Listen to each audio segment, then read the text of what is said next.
Welcome, everyone. Thanks for joining today's discussion on wildfire in California and China. I'm Lynn Scarlett, the Chief External Affairs Officer of the Nature Conservancy. I'll be moderating the discussion today. The discussion will last approximately 1 hour. And if you would like to direct any questions to our speakers, please enter them in the Q&A area on your screen at any time during this webinar, and we'll do our best to answer them live. This topic is both timely and compelling. Even as we open this conversation, fires in California and across much of the US West are ablaze. Extreme drought, heat, and other conditions signal the potential for another challenging fire season in the US West. China, too, faces challenges with wildland fire and the risks they bring to communities and nature. Though fires are natural in many ecosystems, a variety of factors are bringing more extreme fires. Among those factors include a changing climate. And the severity of some of these fires is augmenting attention to how to enhance forest health and reduce risks of catastrophic wildland fire. Today's speakers will explore these challenges both in the US and in China. So let's get started with our first speaker. It's my great pleasure to introduce Jenny Kwong. She is a program fellow in environment at the William and Flora Hewlett Foundation. She leads the development of a grant-making portfolio focused on addressing wildfires, spanning both the program's Western conservation and climate and energy strategies. So Jenny, over to you. Thanks so much, Lynn. Good morning or evening, everyone. I wanted to follow Lynn by offering some more thoughts on wildfires in California and throughout the Western United States in particular. It's great to see some familiar names on this call today. I am going to start fairly basic on the outline of what's going on with fires in the Western United States, just in case we do have folks on this call that are less familiar with the wildfire issue. So as Lynn said, as part of the environment team at the Hewlett Foundation, I developed and manage our new wildfire grant-making strategy and portfolio. I actually grew up in a chaparral region of Southern California, just within the boundary of what is deemed by California as a high wildfire risk area. And there's actually a cul-de-sac just down the street from my parents' house with an open view of the hills on the other side of town. And from there, I have this distinct memory from the 2003 fire season of seeing an orange glow of flames off in the distance. And that year, we actually had a few very exciting ash days at home from school because the air quality was so bad for those days. And as a kid, I didn't really give much thought to the cause of the fires. I assumed they were random events outside of human control. And then in 2017, I moved back to California after 7 years on the East Coast. And I really just jumped right back into a world of even more extreme wildfire seasons. But now, unlike when I was a kid, I do understand that the size, intensity, and impacts of today's wildfires are very much influenced by human decisions over the past century. And so in recognition of this intersection between land management and climate, as well as the increasing threat of our business as usual wildfire seasons in the American West, the Hewlett Foundation launched its first wildfire strategy and grant-making portfolio in 2020. And in developing the strategy, I learned that there are three primary drivers of the increasingly devastating wildfire seasons we've been experiencing in the American West.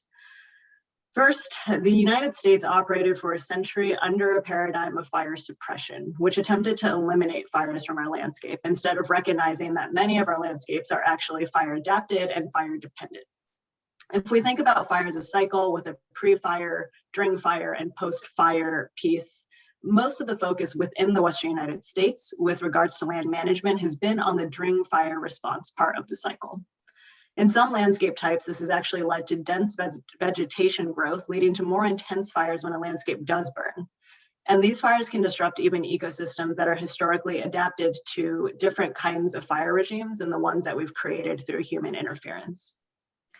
Second, historic and ongoing human development patterns have placed many homes in high fire risk areas with little to no consideration of that risk. And what that means is a significant number of residents in the West actually live in homes that have not been built to accommodate fire on the landscape, which puts communities at risk of losing lives and property, as we've seen in recent fire seasons. And finally, and key to our discussion here, climate change makes it much more likely that we'll see the types of conditions that lead to extreme wildfire events. For example, climate change is causing higher temperatures that dry out vegetation, and it can lead to prolonged drought, as we're experiencing all throughout the West this year, and more lightning strikes. A 2020 study found that climate change has already doubled the risk of extreme wildfire conditions in California. And of course, on the flip side, wildfires themselves are a significant contributor of greenhouse gas emissions. And even California, which by many measures is far ahead of any other Western state in its investment in wildfire resilience, this state is still behind in tackling the problem at the pace and scale necessary to protect people and ecosystems. So through its wildfire strategy, the Hewlett Foundation is supporting grantees working on a few key pieces of a very complex problem. And if we go back to the wildfire cycle of pre, during, and post, Hewlett is really focused on the pre-fire stage. We're asking ourselves, how do we facilitate reintroduction of the types of fire that are good for landscape health? And how do we support fire-adapted communities that are better able to live with the reality of fire on the landscape? Hewlett approaches this from the policy lens. How can we support grantees in advocating for the policy conditions that lead to more fire-resilient landscapes and fire-adapted communities? Topically, we are focused on 4 critical, but certainly not exhaustive areas. The first of those areas is prescribed fire policy and management. It's also referred to in the United States as prescribed burning or controlled burning. And it's a management tool that involves intentionally lighting a fire after careful planning and under controlled conditions to achieve specific land management objectives, such as wildfire risk reduction, improved water quality, improved wildlife habitat, and a number of other co-benefits. The second is tribal leadership. Indigenous communities throughout the United States have used fire as a resource and cultural management tool since time immemorial. After European settlement, Indigenous people are largely prohibited from continuing fire management practices, yet many remain uniquely positioned to provide leadership on wildfire practice and policy. The third is land use planning tools for the wildland-urban interface. Many communities in the Western United States were and continue to be, as we discussed before, developed with little consideration for wildfire risk. Communities must become fire adapted, as fire is an inevitable and often necessary part of the landscape throughout the West. The alternative is continuing to lose life and property. And finally, we're focused on funding for wildfire resilience. The bulk of the funding and resources going toward wildfire has gone to firefighting and post-disaster recovery, and for good reason. We need to protect our communities first and foremost. However, wildfire resilience has been chronically underfunded throughout the years, despite the fact that our lack of investment has had significant consequences and will continue to have significant consequences if we don't fully resource this problem. And finally, as important as the what of the work we fund is the how. There are organizations and individuals who have deep expertise in wildfire resilience policy, but they're not always given the resources they need to carry out their work and to carry it out in collaboration with others that are engaged in the space. And so Hewlett is interested in creating sustained partnerships between groups already dedicated to wildfire resilience. But we also recognize that there's inadequate capacity and representation overall in wildfire resilience policy advocacy. For example, as we experience more and more extreme wildfire events, the intersection between wildfires and many other fields, including climate change, public health, environmental justice, energy, labor, housing, insurance industries, etc., are becoming increasingly clear. This means that there's an opportunity to also broaden the perspectives we bring to the wildfire resilience solutions. One aspect of collaboration that isn't called out as part of our strategy, but is certainly an important dialogue to have, is learning across countries. This isn't an issue unique to the United States or to China. We're seeing issues of wildfire all across the world. And there are other key solutions we need beyond good policy, including more scientific research, especially in the face of climate change, and demonstration projects to provide proof of concept, and to help inform policy recommendations that are actually tailored to on-the-ground realities. So thank you to TNC for hosting a discussion on this key intersection between wildfire and climate change, and for creating the space for exchanging lessons learned between California and China. Before turning it over to our speakers, I wanted to give a quick shout out to 2 Hewlett partners on this call today. TNC recently produced an incredibly useful analysis of federal funding needs and opportunities for wildfire resilience, and Margot Robbins has been an incredible leader on using cultural fire. I'm very much looking forward to learning from our panel. And with that, I will turn it back over to Lynn. Jenny, thank you so much for giving that overview. Really appreciate all of your engagement in this incredibly complicated subject. We're now going to turn to a panel of 3 speakers and start with Dr. Yun Yang. He is Professor of Ecology, Department of Earth Systems Science at Tsinghua University, where his group is currently evaluating the impacts of global environmental change on urban ecosystem services, developing quantitative methodologies to study the structure and functions of urban ecosystems, and conducting integrated urban environmental sustainability assessments in China. We'll hear from Dr. Yun Yang and then go to the 2 other speakers and then weave in a few questions along the way. So Dr. Yang? All right, thank you, Lynn, and good morning or good evening for our speakers. It's my pleasure to be here to present our work.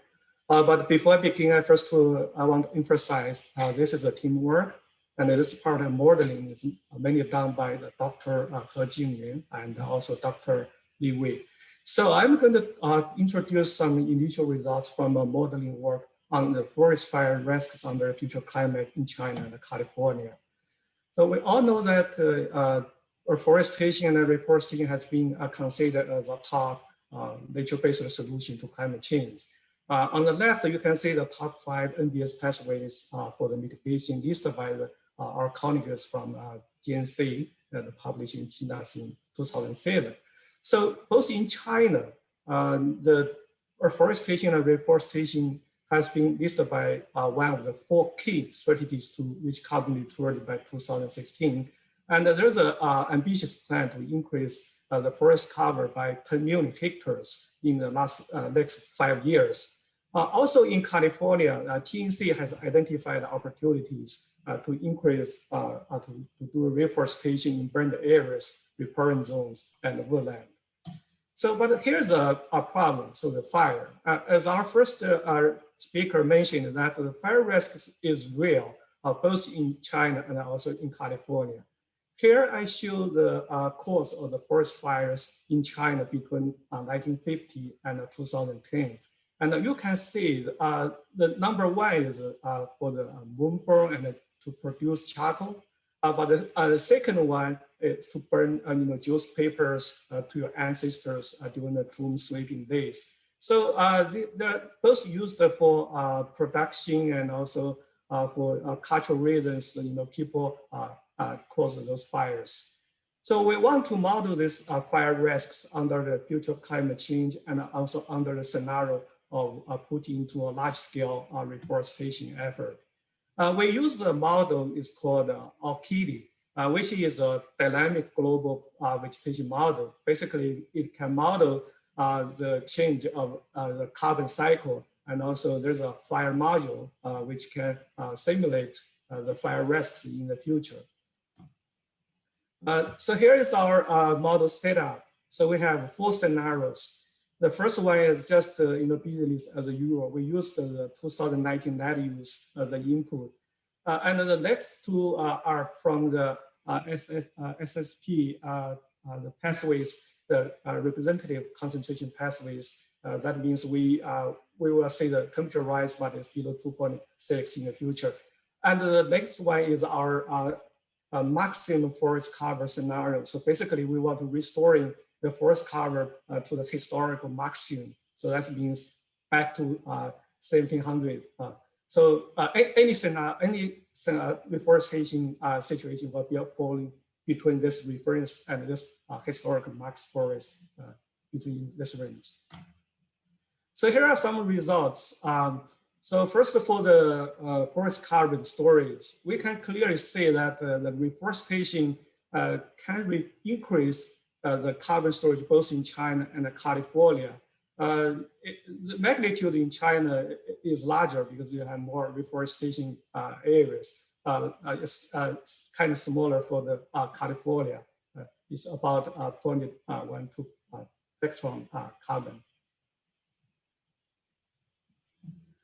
And also for the fire emission, we can see that the fire emission between 2020 and 2100 will be between the 1.6 and 2.9 picton carbon for China.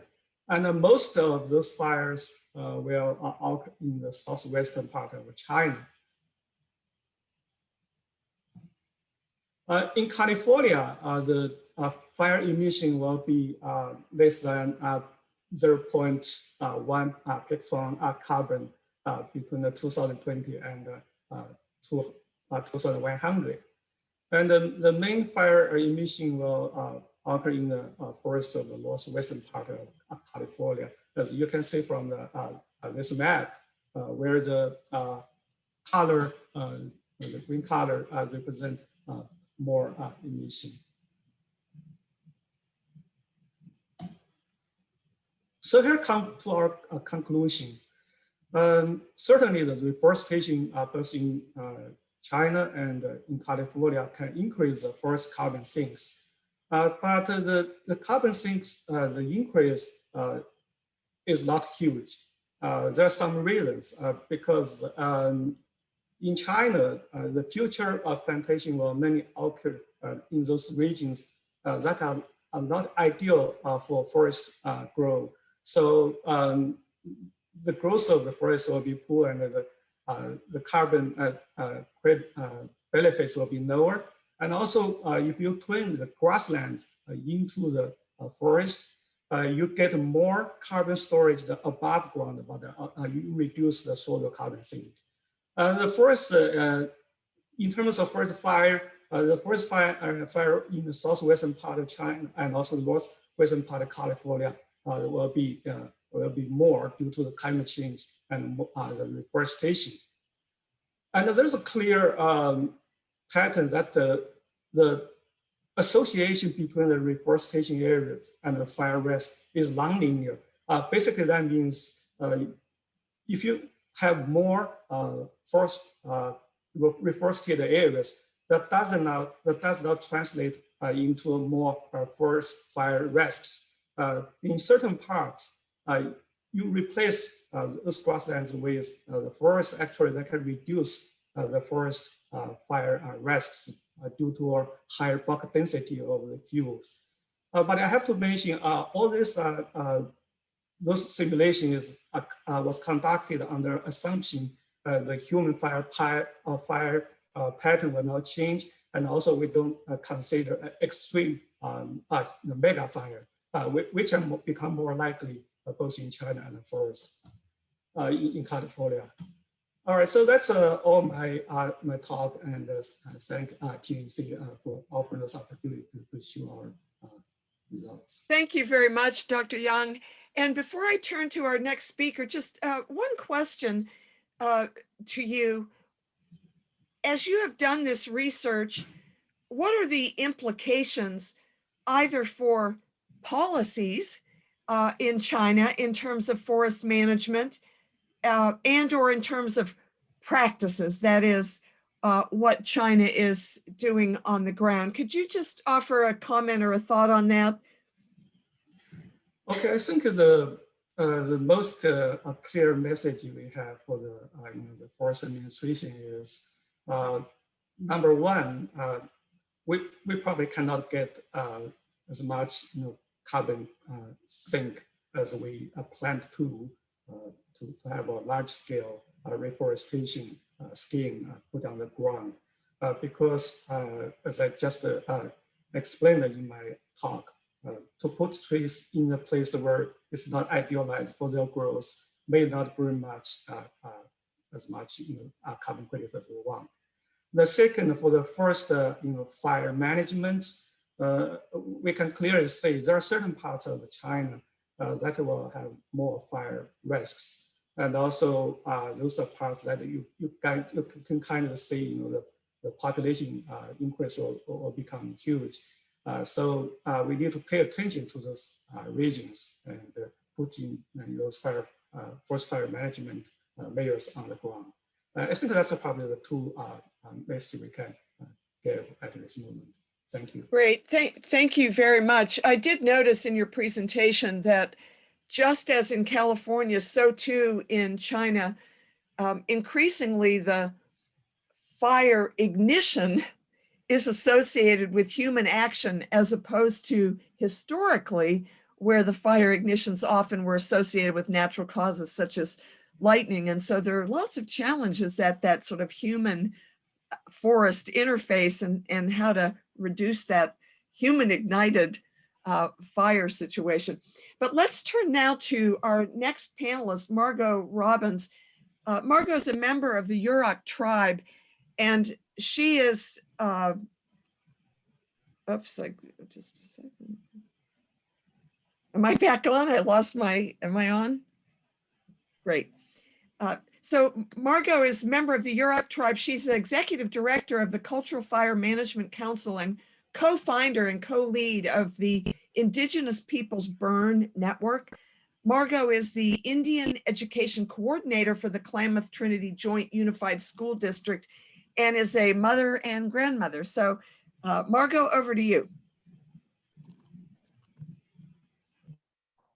Thank you very much. Ayakwi, Neknau, Margot Robbins, Wamecha, the traditional village of Morik on the Upper Yurok Reservation. We're located in the Western United States in far Northern California.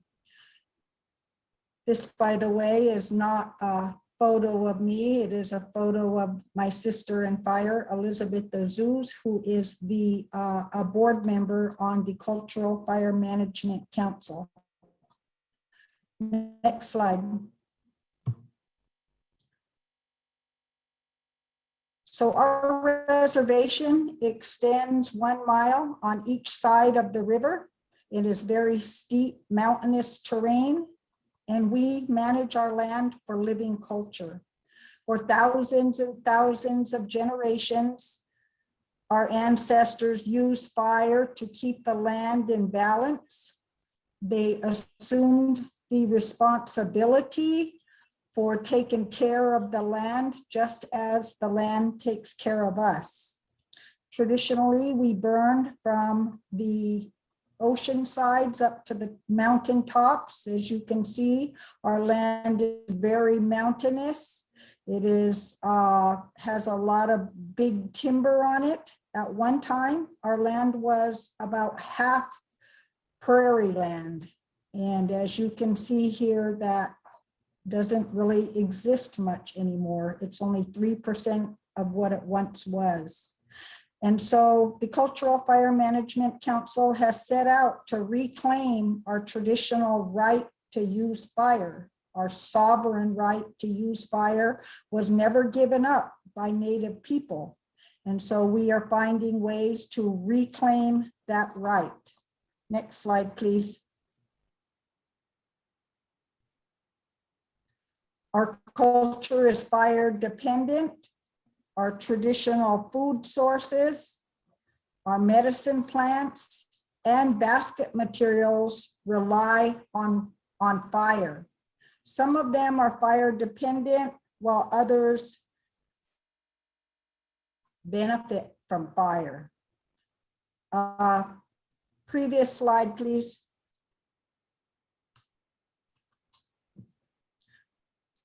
So some of our food sources, such as acorns, will get infested with weevils if there is no fire on the understory. If we burn under the tan oak trees every 8 to 10 years, it will rid the acorns of bugs. It will also keep the canopy semi-open, so berries such as the one you see on the top right, the huckleberries, will get enough sun to produce a lot of really healthy berries. Also underneath the leaves, there will be lots and lots of tan oak mushrooms. Many of our medicine plants also benefit from fire in the places that we burn. There will be lots of different kinds of teas. For everything that is wrong with the person, there is a medicine plant that grows in our forests that will cure it. Our baskets are actually fire dependent. The frame of the basket is made of hazel, and it will not reproduce new shoots unless it has fire. We use baskets from the time a baby is born. You'll see the baby sitting in the baby basket up until the time that a person passes on to the next realm of existence. We use baskets to cook with, to eat with, to lift up prayer, to carry things, for many, many things. Next slide, please.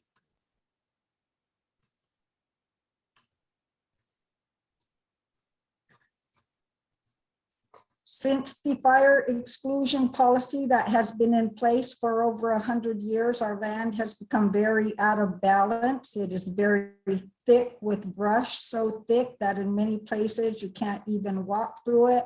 Very inhospitable place for animals to live.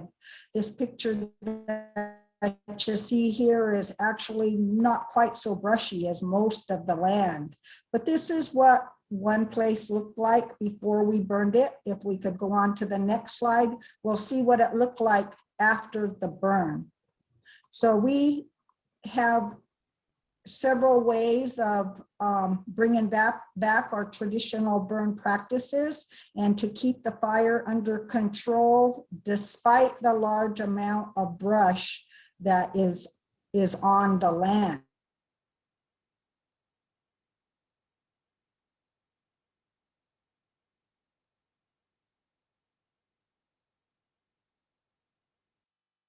Looks like, Margot, the video may be frozen. Can we maybe get that back?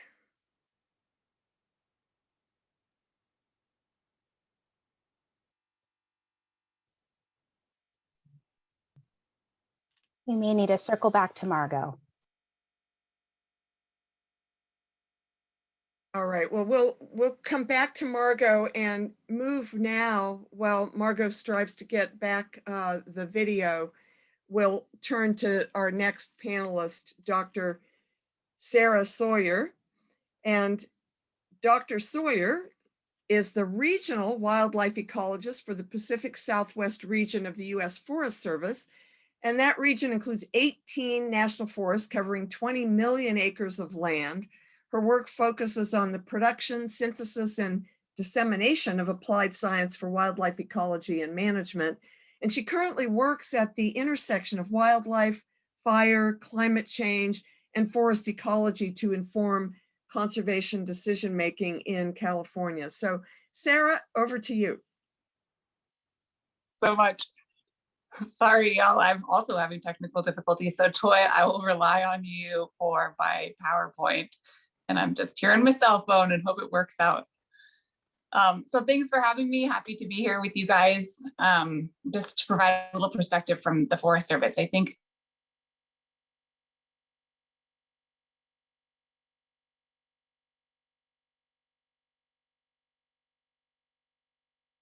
for climate change effects on wildfire in California is we have a complicated situation that we're living in today. And so I just want to set the stage a little bit if you want to head to the next slide. So essentially what we are expecting under climate change and what we're already seeing is more fire, more drought stress for our ecosystems, and less carbon being stored as a result of those two things. But it's a really complex interaction that's leading to these projections. So on the one hand, we've got climate change, which is leading to higher temperatures and more droughts. That's affecting the survival of tree species based on drought stress, leading to more mortality, which leads to more fuel accumulation. But then we have this huge other elephant in the room, which is over a century of fire exclusion, which is exacerbated by these higher temperatures.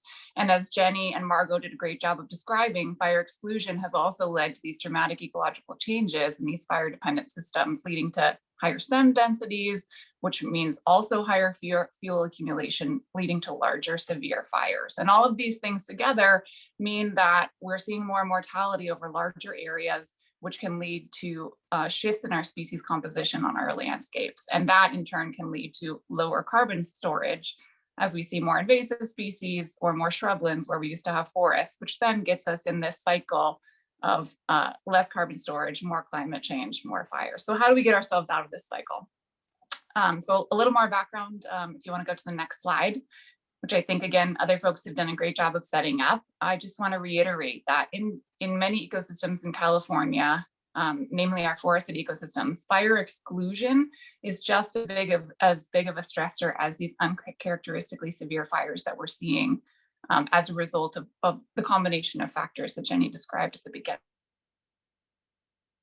But maybe fire adapted systems would have looked like, or can look like under restoration here in the upper left, is a more fire adapted and less climate vulnerable ecosystem, where the species are adapted to fire, they're adapted to short droughts, and when a fire comes through, you get more of some beneficial fire effects like you might see in the upper right. After over a century of fire exclusion, we see more of the ecosystems looking like they do in the bottom left: dense, high fuel accumulation, species composition that are less adapted to fire, more vulnerable to fire, drought, and climate change. And then when a fire comes through, which it always will, we see these large areas of severe fire, which can lead to type conversion. Next slide. So what we've been seeing over the last few decades is a steady and recently dramatic increase in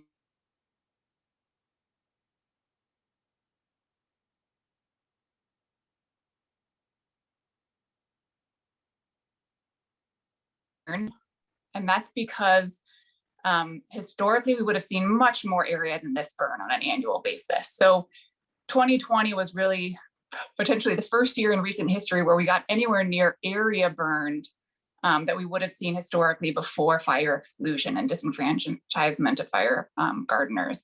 And so the increase in area is not the major concern, although now that we have 40 million people living in the state, of course, we cannot accommodate the area of fire that we would have seen historically. But more of concern is the areas of high severity fire, if you're able to move to the next. And the next again.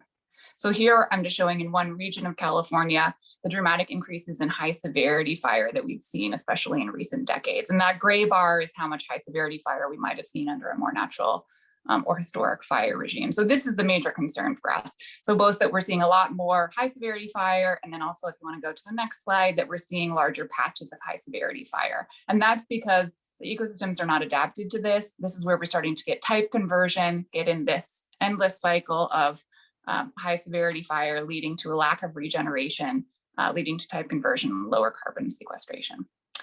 So what do we want to do about it moving forward? What is changing for the Forest Service and our partners as we see these effects? And how are we trying to adapt ourselves in these systems to really increase our resilience? You can head to the next slide. So generally, our main objectives now are really to increase the resilience of our landscapes. That's resilience to drought, to climate change, to severe fire. And so that is by investing in forest health and restoration. So what does that look like in lots of these places where we've seen fire exclusion? That means reducing forest densities, which is going to decrease water stress, fire hazard, insect outbreaks. That means, as others have said, really increasing the application of prescribed or controlled fire. We're seeing we have a lot less fire in the landscape than we did historically, and getting a lot more fire on the landscape is the only thing that's going to help us increase. And then in addition to that, trying to take advantage of natural ignitions when they happen and managing wildfires in places where it's safe to do so rather than always suppressing them. Then in areas where we do see high severity fire still happening, really thinking about what climate smart reforestation looks like. So not just putting trees back where they were in the past in the same way they were in the past, or reforesting the same way that we have, but really thinking about how the climate is changing, how conditions are changing, and what species, in what areas, and in what configuration we should be reforesting to be climate adapted into the future. And so all of these things are requiring major investment in partnerships and working together to really look at how we can, across these landscapes, increase our resilience and our climate adaptation. So I just wanted to tell you about two kind of example partnership focal areas for us, if you want to go to the next slide. And one of them is these large landscape collaboratives and cooperatives, and especially emphasizing cooperation with tribal nations, and especially within their ancestral land. So one example of that is the Western Klamath Restoration Partnership, which I've highlighted here. It's a multi-agency and organization and nation collaboration in the Klamath Mountains of Northern California across lots of the ancestral lands of the Karuk tribe. And it has 6 main conservation target areas, which you can see here, but they all really revolve around the cultural and ecological dependence on fire in the systems and restoring those fire regimes to restore, community vitality, rivers and waterways, and also local economies and the ecology of the system. So this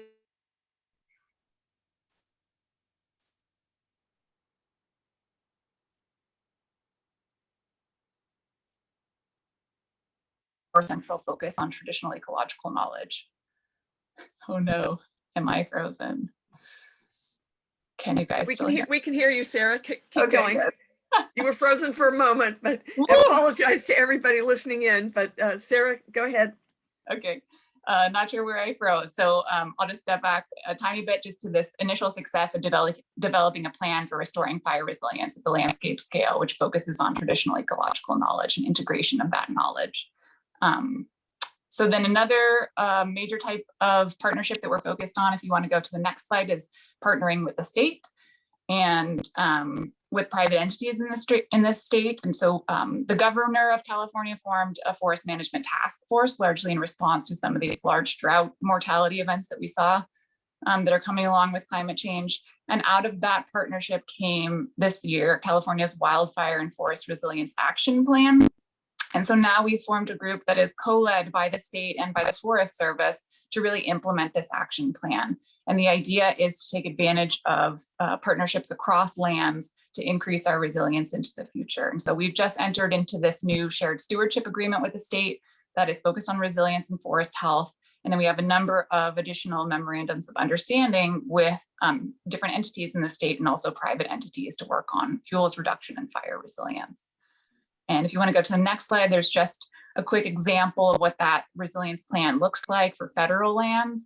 And so you can see some of our key next steps are really increasing our area treated on the landscape in different ways, increasing our partnerships, sustainable timber harvest, increased fire management, and expanding agreements across the world. So that is all I have. Thanks so much. Great, thank you very much, Sarah. And Margot, it looks like you're back. So let us turn back to you. And so sorry that we had to pause there, but let's return to your presentation, Margot. Thank you so much. I'm having a lot of difficulties with my electricity here in this remote part of California. Let's see, could we pull up the slideshow again?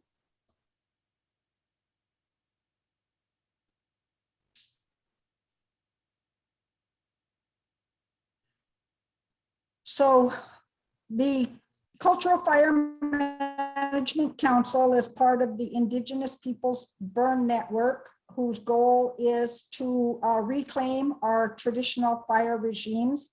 Traditionally, one of the way families burned their around their homes, their hunting and gathering areas. And it was to keep the land productive and end wildfires. However, a byproduct of taking care of the land with fire was wildfire prevention, because it automatically reduced the amount of dead and down fuel on the ground. And so as part of the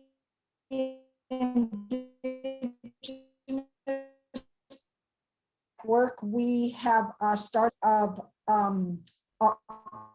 October through the end of April. CAL FIRE does not require a burn permit, and people of any age are able to burn. Is all they need to have somebody there who knows what they're doing. They also need to prepare the land so to accept fire in a good way so that the fire doesn't escape the intended area. But you don't have to have special fire qualifications.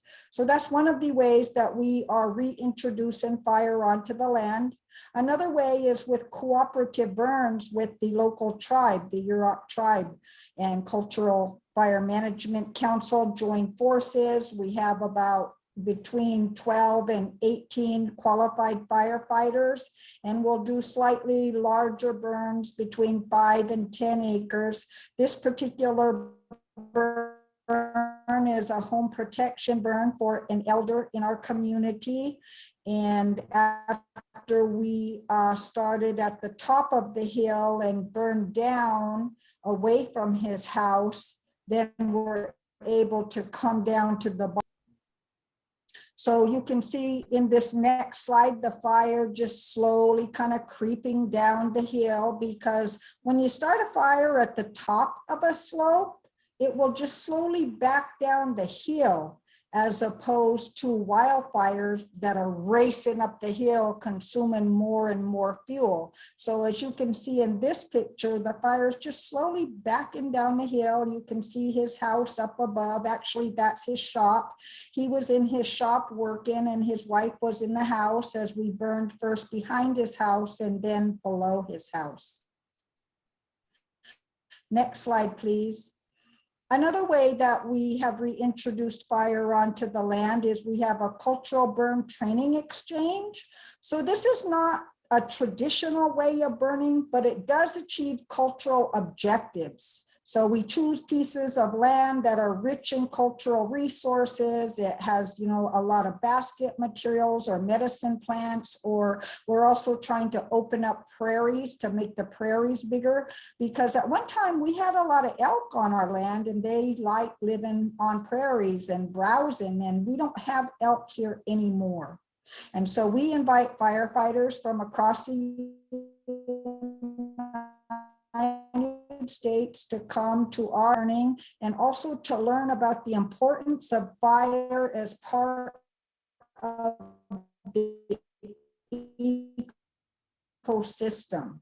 Fire is lightning fire, but we as humans are also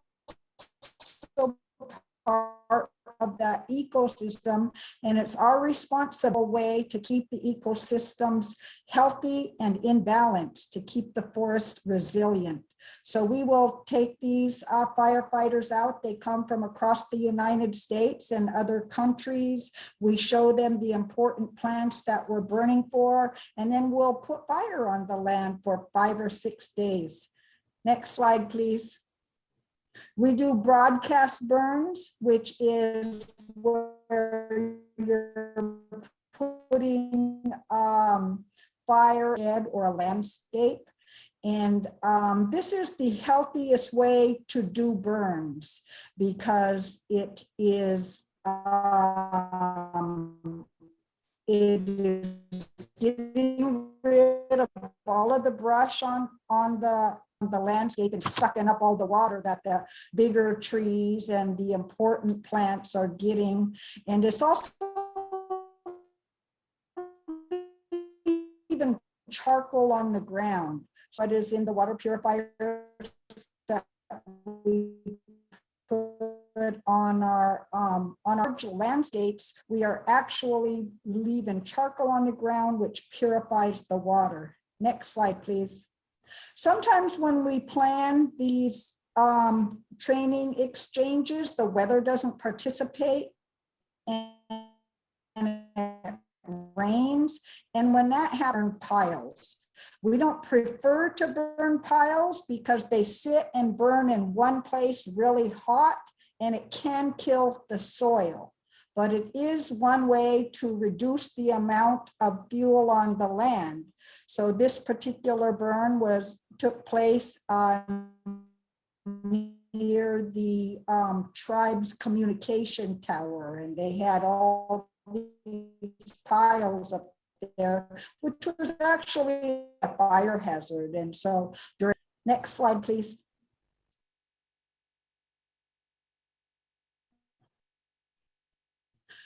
We have used these methods to do what we can to bring fire back to the land. It went far too long without being taken care of. the way that it's meant to be taken care of. Fire is about new life. It purifies. And when the spring comes around, grass, birds, everything is real, enjoyable, new and fresh. The deer, elk, and all wildlife come to the burned areas. Controlled burns provide good habitat for the animals. They provide food for the people. It increases the quality and quantity of water. It leaves biochar on the land. It prevents wildfire. Our land needs fire. And we are hoping that more and more people will join together in using good fire on the land. Thank you. Thank you very much, Margot. And we can all see the challenges of the internet, and particularly when one gets in remoter areas. But I'm so thrilled that we were able to get you back on, Margot, and hear that presentation. I'm looking at the chat, and there's a common theme in some of the questions, and they pertain to the relationship between climate change, reforestation, and the role, of course, of trees in carbon sequestration, and then fire.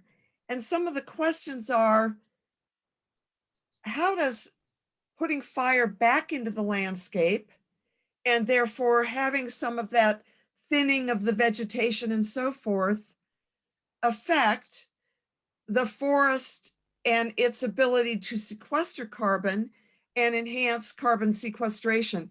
So does anybody want to weigh in on that dynamic, the role of fire in the landscape to bring back some forest health? How does that affect the carbon sequestration and the role of forests in as carbon sinks? So any thoughts or comments by anyone? Please just speak up if any of you would like to respond to that question. Well, I could start out to answer Great, Sarah. that question, and part of that is that prescribed burns do prevent the spread and intensity of wildfire.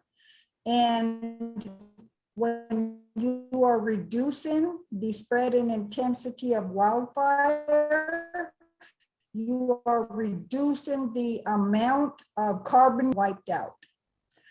Also, when you are burning the brush that sucks up the water and nutrients that the trees, which sequester the most carbon that they need, so you are increasing the food and nutrients that those trees can receive, as well as leaving carbon on the forest floor in the way of biochar. Great, thank you, Margot. Sarah, did you want to weigh in on that as well? And then I'd like to turn to Dr. Yang, because he had an interesting chart that actually concluded that reforestation is nonlinear in its relationship to more of the wildland fires. So let's hear from Sarah and then go to China and the circumstance in China and some of Dr. Yang's research. I'm so sorry, because you froze a little bit in that question. So I was just going to second everything that Margot said. I think we really learned in the drought in this past decade that we need fewer trees on the landscape, and prescribed fire is one of the ways to get there. And that if we don't do that, what we lose in these big drought events is our large trees, which are our biggest sequesterers of carbon, right? So if we are putting more fire on the landscape in a good way, we're reducing the small trees, which don't sequester much carbon, and we're maintaining those large trees, which do. In terms of reforestation, I just wanted to say, I think this is the really important aspect of smart reforestation. So not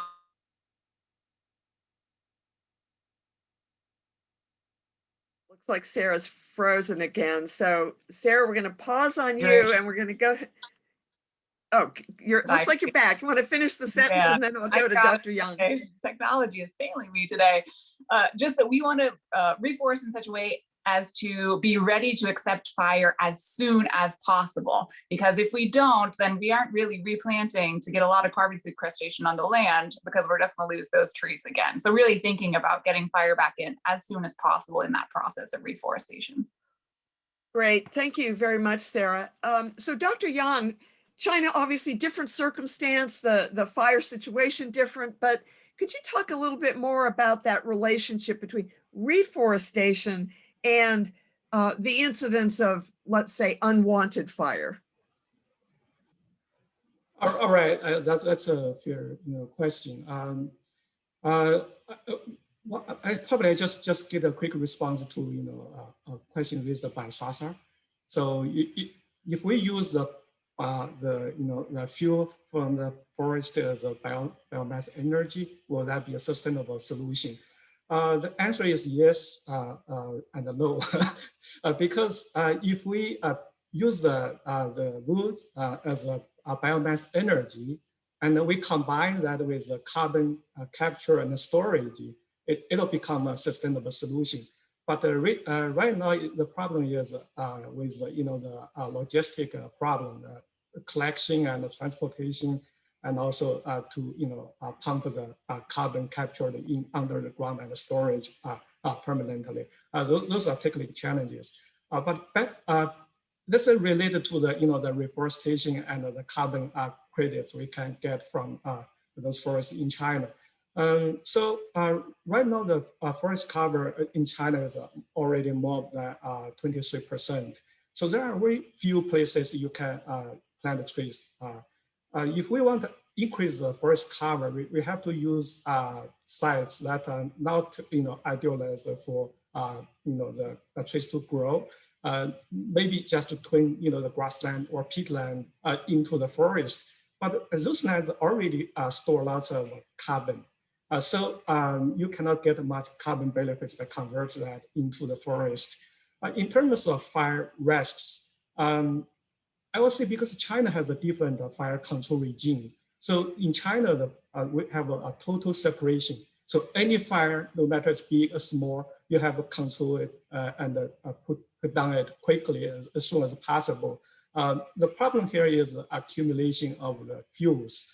So we don't have, we have a reduction of the fire occurrence in the past decades. But there's a danger that the fuel is built up, and we're going to see some mega fires. The risk is increasing. So when I say this, there's a nonlinear relationship between the fire risks and the reforestation. That means both. So we're going to see probably less fires because we have very strict fire separation policy, but maybe there's some mega fires that happen that just bring everything that will cause more carbon leakage. So that's probably my answer to your questions. Thanks. Great, thank you very much, Dr. Young.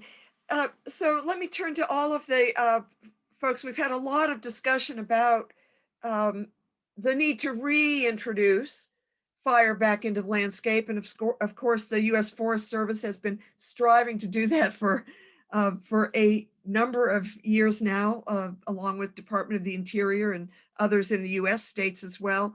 We heard from Margot the challenges that the tribe has had in reintroducing its historic and cultural practices. What do you see as some of the greatest challenges in being able to do the extent of reintroduction of fire into these forest systems that you aspire to achieve? And maybe Margot, turn to you first. You had some great examples of how you are beginning to be able to restore some of those cultural practices, but I'd love to hear a little bit more about what you see as some of the continuing challenges, and then perhaps turn to other panelists to get their perspectives. Thank you so much. So we have actually been successful in putting fire on the land, at least twice a year on a big scale and on a smaller scale many more times. However, there are some very significant challenges. One of them is liability.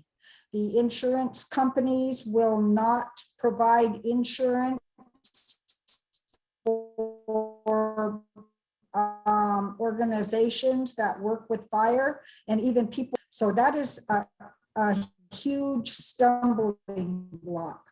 Another stumbling block is that with climate change, the fire season goes almost year round now. And so the available windows of time that we have to do prescribed burns is smaller. And the more CAL FIRE has to send their resources out to other places to fight fire, the less they want to permit purposeful fire because their resources are someplace else. So those are two of the biggest challenges that I would identify. Thank you, Margot.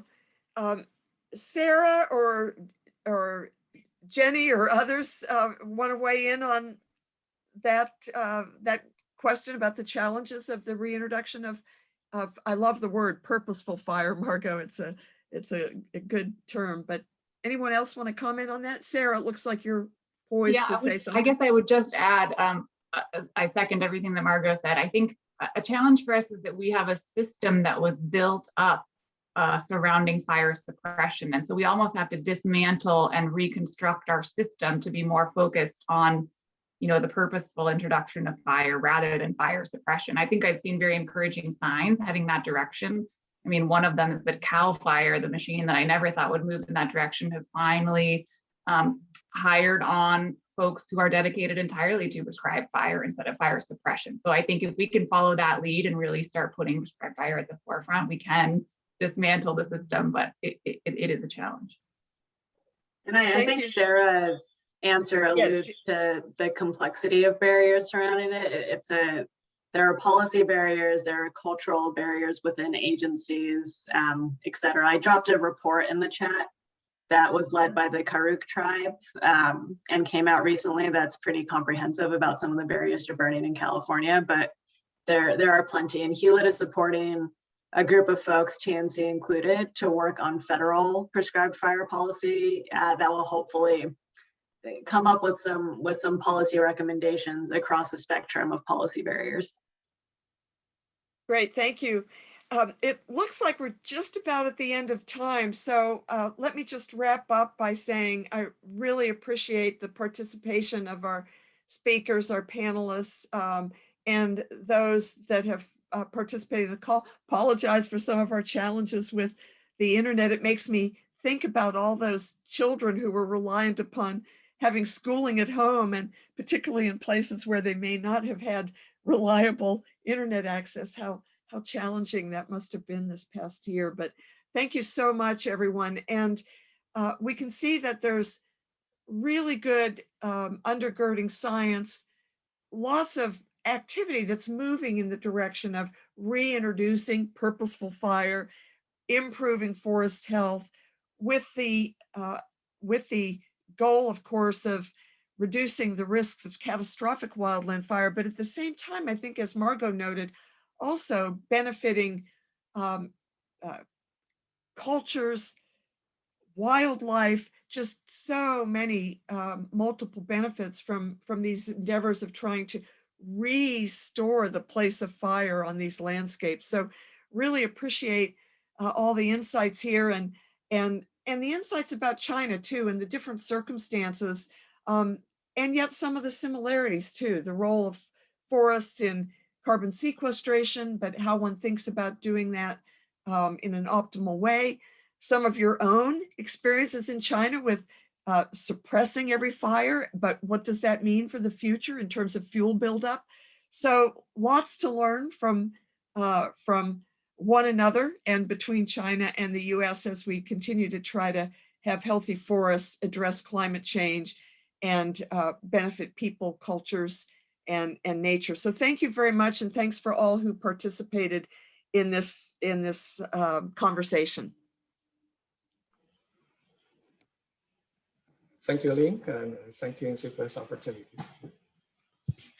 evening or good morning. Bye.